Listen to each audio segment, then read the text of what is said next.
Hi guys, we are ready for our final take-home craft before we start meeting in person. This craft has an African folktale in it, as well as a kit for you to make some African inspired cloth.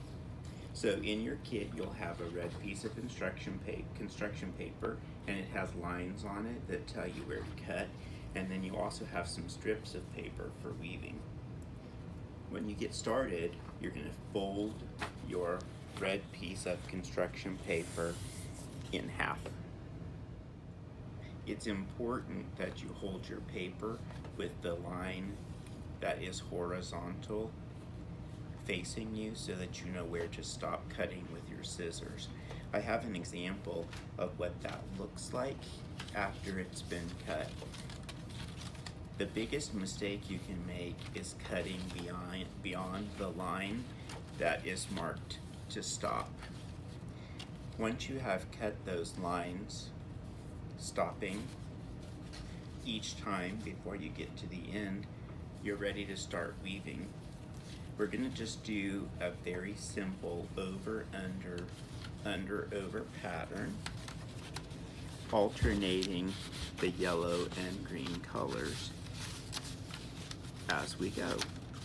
So as you can see, on the first pass, I went under, over, under, over, under, over, under, over. And that gives us the first stripe. The second stripe is the alternating color yellow. And instead of starting under, we're going to do the opposite. We're going to go over, under, and we're going to do the opposite of what we did in the first row, and this is going to form a pattern. You'll simply repeat that pattern with the green, the yellow, green, yellow, so on and so forth, alternating whether you start under or over. And when you're done, you'll have a piece of woven fabric. A piece of woven fabric made from construction paper, of course. And now we're going to hear from Mrs. Burrows, who's going to tell us an African folktale. Today, we have an African folktale for you to accompany your craft. Our story today is why Anansi has 8 thin legs. Once upon a time, there lived a spider named Anansi. Anansi's wife was a very good cook, but always Anansi loved to taste the food that others in the village made for themselves and for their families. One day, he stopped by Rabbit's house. Rabbit was his good friend. "There are greens in your pot," cried Anansi excitedly. Anansi loved greens. "They're not quite done," said Rabbit, "but they will be soon. Stay and eat with me." "I would love to, Rabbit, but I have some things to do," Anansi said hurriedly. If he waited at Rabbit's house, Rabbit would certainly give him jobs to do. "I know," said Anansi. "I'll spin a web. I'll tie one end around my leg and one end to your pot. When the greens are done, tug on the web and I'll come running." Rabbit thought that was a great idea, and so it was done.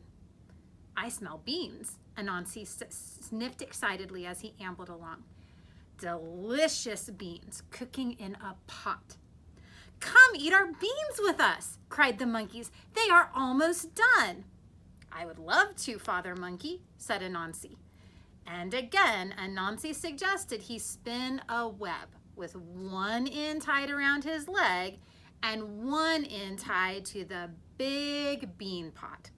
Father Monkey thought that was a great idea. All his children thought so too. And so it was done.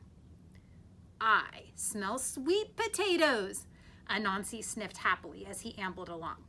"Sweet potatoes and honey, I do believe." "Anansi," called his friend Hog, "my pot is full of sweet potatoes and honey. Come share my food with me. I would love to, said Anansi.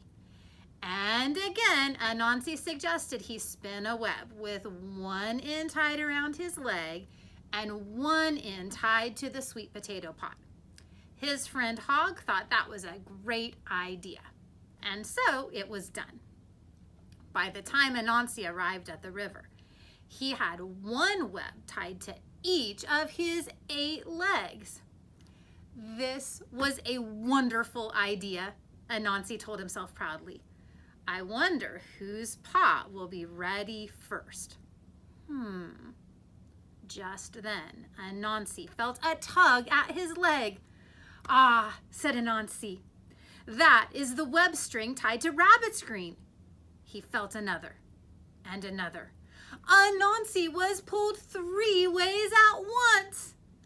Oh dear, said Anansi as he felt the 4th web string pull.